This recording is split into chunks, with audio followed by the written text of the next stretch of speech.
Alright, welcome guys back to Two Sticks. I know it's been a long time, but sometimes breaks are good. We appreciate you guys sticking with us. We're up to over 130 subscribers now, so that's really awesome. Word. Again, my name is Scott. Belida. And we're going to be doing a video today.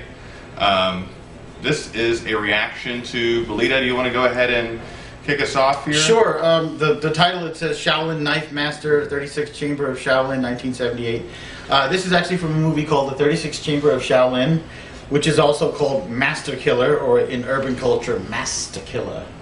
Gordon Liu, famous kung fu actor, and the album 36th Chamber by Wu-Tang Clan. Yeah. That's influenced by both, by the movie and by kung fu in general. That's pretty cool, man. I didn't realize that. That's where it comes from. Let me go ahead and. And what was the lead singer of Busta Rhymes, right? Yeah. He actually does kung fu, Shaolin kung fu. So how old is Shaolin kung fu? It's like over 1,000 years. No. It goes back, I think about 34, 35 generations, somewhere around the Tang Dynasty, if that helps. I'm not up on the actual dates of the Chinese dynasties, but it's old. You know, it sounds old. Old enough, older than me, older than me and you. Put it this way, older than the country, older than the United States. This movie is very famous. When I was a kid and saw this movie, I'm like, this is what Shaolin Kung Fu is. That's what a Shaolin monk is like. And it was made in the Hong Kong film industry.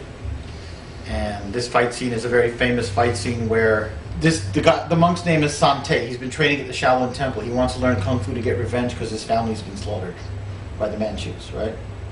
And he wants to leave the temple as a graduate. He wants to go out there and go back out in the world. And one of his elder brother monks is like, you should have a match with me to see if your kung fu is good enough.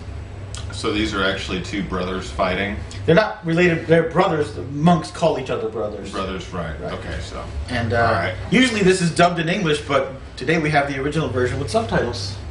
Cool, let's hit it up. This is Shaolin Knife Master, 36th Chamber of Shaolin, 1978. Master Killer.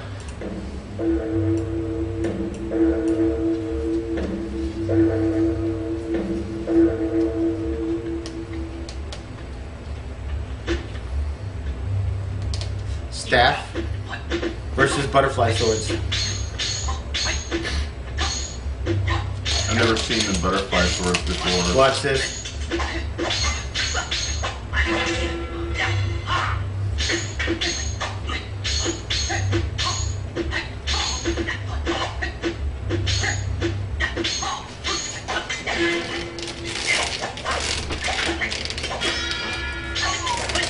Couple points about these weapons and kung fu in general, right? So they're filming with actual metal and wood weapons. That stick is either actual wood or rattan, all right? A type of it's not hollow. It's like if bamboo was solid all the way through. Yeah. All right. And those swords are actually metal. They're a type of steel or maybe aluminum, but probably steel back then. So all these moves that they're filming are being filmed with weighted weapons that could actually hurt you. The blade is dull. That's one of the things about this genre of movies. The Shaw brothers made these Golden Harvest movies, right? And if you didn't know what you were doing, you could get a concussion, you could lose an eye, you could break a bone, okay? You could get a horrible bruise or get knocked out during the filming of these movies.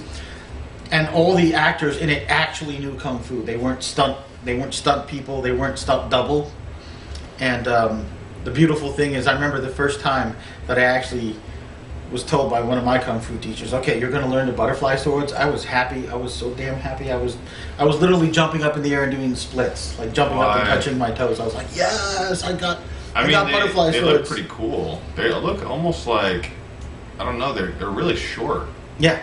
The way he was using them, he wasn't using them for offense. He was using them for defense.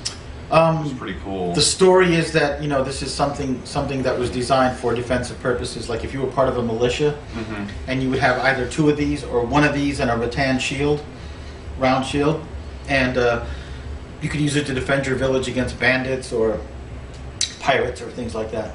Yeah. And apprehend criminals.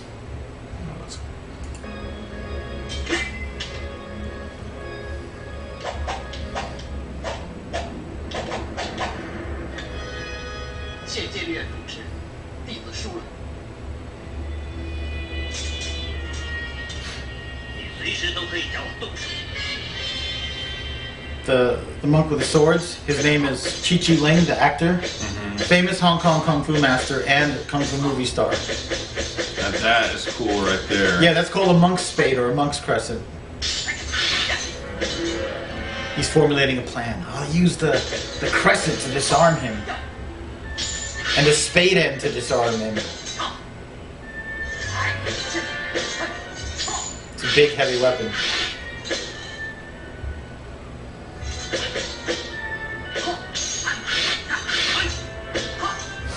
So he's all envisioning this in his head, and none of Right. it's actually happening. No, he's trying to figure out a way to defeat the senior monk so he can leave the temple and be a monk. That's just a really cool looking weapon right there. Yeah, kung fu weapons, man. I'm all about the kung fu weapons. I had a crescent spade back in New Jersey. Is that like an adaptation of farm implements? Right Basically, there? Yeah, that's what it looks like. It's been turned into a weapon.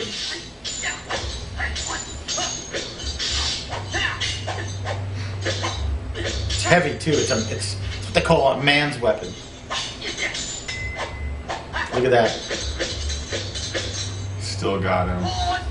He's good. The elder brother with his butterfly swords. The versatility of the butterfly swords.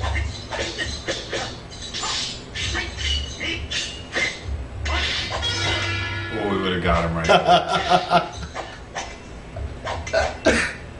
难道我用刀拍了你几 How many times did I tap you? 我用 17 刀锋 times. 砍你，你会变成什么样？ Pause that for a sec. 多谢戒律院。 In the English translation, you know, he had this like dubbed in voice. How many times did I touch you with my blades? Brother, you hit me 17 times. Had any one of those hit, you would have already been dead. Yes, brother. Yeah. What do you think of this? This is cool, man. He's letting them know who the boss is for sure. But I want to know, so how much difference in years do you think these guys have had in training? Like, What? the guy who's winning, do you think he's got like In the story. 6 or 10 year head start on this other guy? In the story, Gordon Liu's character, Sante, has been at the temple, he was there for like a whole year or something before they even let him train Kung Fu, you know? And he might have been training up at this point for 3 years, you know, 3-4 years. And the other guy's been there, who knows, a decade or more, you know, probably grew up there. That's pretty cool. Dude, actual Buddhist monks were badasses. When the Mongols rolled into China, kicked everybody's butt and took over, the Buddhist monks in that country and in Korea gave them a hell of a fight. So much of a fight that individual Buddhist monks would charge into, you know, the enemy, get a bow and like kill a general, right? And usually when you did that with the Mongols, they'd wipe everybody out, they'd wipe out your temple. But every time it happened, the monks fought so well that the Mongols are like, you guys are such badasses that we're going to leave you be. We've taken over your country, we've taken over your temple. If you submit now, we'll let you in the temple live. And in subsequent generations, they actually funded these temples. They respected the Buddhists so much because of their fighting ability. Think about it. If you lived a monastic life, there's not a whole lot To do. besides take care of the temple, take care of the temple grounds, do chores, Meditate. meditate, eat your meals, pray. They do rituals, chanting, different things like that. Yeah. Repeating mantras. I mean, there's big swaths of the day that you got to fill because those guys only sleep like 6 to 8 hours a night. They don't sleep very much. So yeah, lots of hours to fill up with kung fu.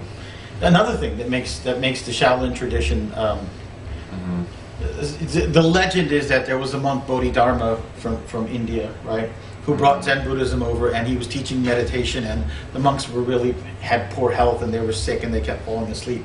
So he taught them exercises, some of which became kung fu. But the other thing is that there was a tradition in both China and Japan that if you were a general, a military leader, Yeah. and you lost the battle, rather than being put to death, you would be exiled to a monastery. So there were a lot of military people with lifelong fighting experience that went to these temples and added their knowledge to the martial arts of the temple. And also rebels would hide out in these monasteries, you know, and train there and learn from the monks and also add their knowledge. So it was a huge depository of martial knowledge. That's pretty damn cool. That's why he's getting his butt beat by his elder brother, because he ain't no chump. 弟子在训练。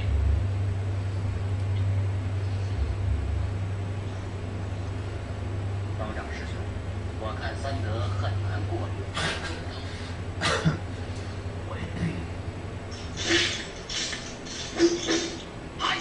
Oh, you gotta pause.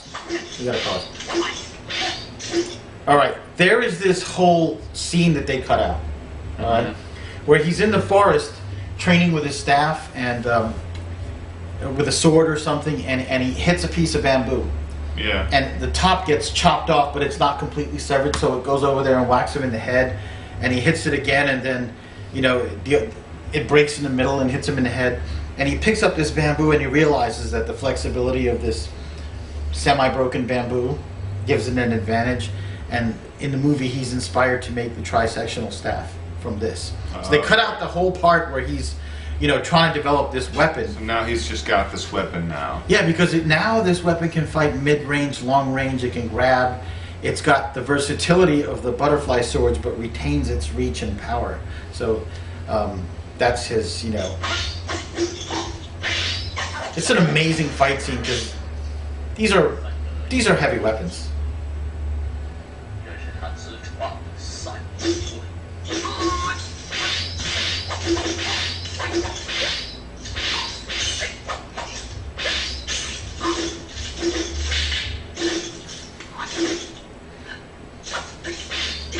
And yeah, from a personal standpoint, training the trisectional staff is a challenge because you easily hit yourself.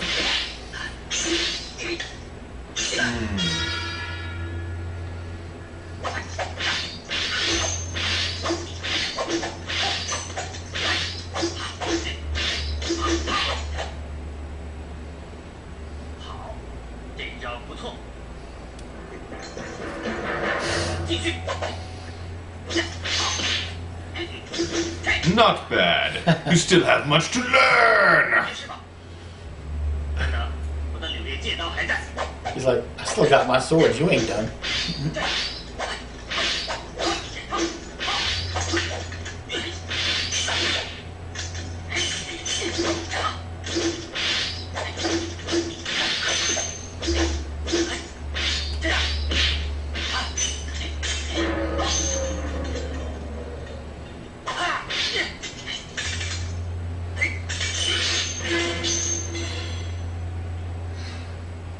You got it back. 弟子无礼。方丈师兄，三德可以做任何一方的主持。三德， He has passed. Oh, okay. So wait, he called the guy Abbot, though. Yeah, the abbot of the temple. He's like the senior monk, the guy that's in charge of it all. So, you know, the abbot makes all the final decisions. Okay. What'd you think of that? I thought that was super cool. I thought it was really well choreographed because, like you said, they were using live weapons, and you know, it's not like sparring. I guess people don't normally use like sharp blades and sticks and stuff. To be Maybe fair, I'm those wrong, swords were not but- sharp in the movie or in real life. But what, don't they use like foam weapons and? No, that's the beauty of this. This was if you're sparring or something. well, I don't okay. know. Nowadays, when you film a movie, the weapons are light. They're foam. They look like metal, or they're designed so that even if you got hit full power, It you wouldn't get hurt. Yeah. Those are metal and wood weapons. Yeah. So that's They didn't do pretty any of that impressive. back then. Yeah, that's pretty impressive, and I think it just shows how much those guys, those actors, knew about the art form to be able to perform those scenes and not cause some serious harm to each other. So that was really cool. It's really cool getting to learn about the history of, you know, the temples and the monks and what they had to do back then to survive, to protect their monastery. It's pretty cool. So I liked it. I thought it was impressive. I'm going to add that there's a lot of talk about Kung Fu has grown into disrepair, and a lot of Kung Fu people can't fight today. And a lot of it is because when the Chinese came to America, they were very suspicious of non-Chinese, and they didn't teach out the full art. And then some students, studied it for a short time and formed schools that didn't have complete knowledge, and then the communists in China outlawed it for a while, right? But back in those days when it was used for real, people lived and died by it. A lot of those monasteries, one reason why they had to fight was they were given land. And on that land, peasants lived, right? And they were under the rule and protection of the monks in the monastery. So if you were farming that land, if you were living on that land, you gave some of your grain, some of your products to the temple. Right. If a bunch of bandits rolled in and if another army rolled in, it was the responsibility of that temple to protect those people in that land. Right. They didn't have telephones or internet. You couldn't call the emperor and say, hey, send a battalion of troops. The monks had to do it themselves. And that's another reason why, simply to live on that land. And the other thing is, a lot of emperors and rich nobles would kind of show how rich they were by donating gold for the idols and statues and decorations. And that was worth a lot of money. So if these monks couldn't fight, you're like, let's just roll in here. None of these guys can fight. Let's take all this gold, Yeah.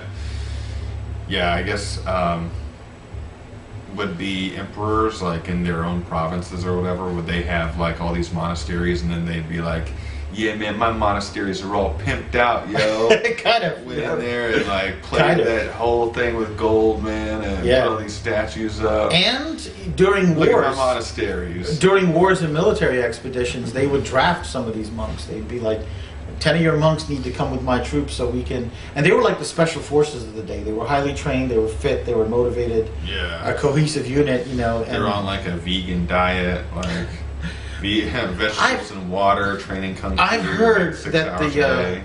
the martial monks had a special dispensation where they were allowed to eat meat because of all the training they did. That was an awesome video, Belida. Thank you very much, guys. If you enjoyed the video too, don't forget to like, comment, subscribe below. For Two Sticks, my name is Scott. I'm Belida. And we'll see you guys in the next video. Peace.